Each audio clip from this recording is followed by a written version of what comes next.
Dyma ni cystadleuaeth wahanol eto. Heffrod Llaeth ydy'r rhain. Mwy nag un bryd.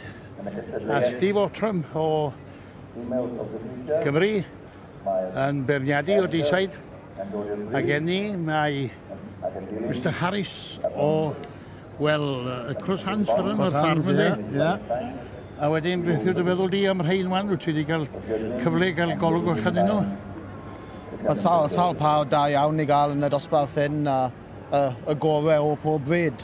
Mae'r beirniad wedi mynd am yr esios. Fi'n credu bod pawb yn neis iawn, pawb sy'n siwto i gilydd, doi loeth a tebyg.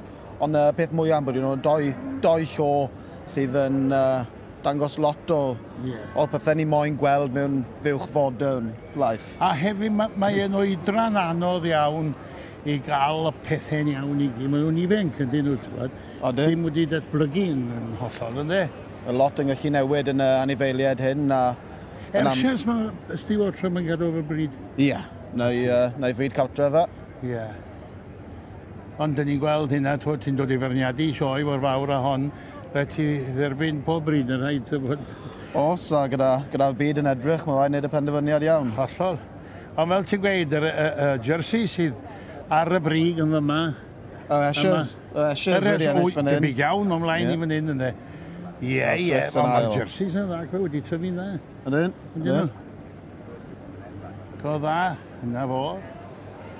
Yr Ayrshire. Mae'n gweld hynna bob dydd.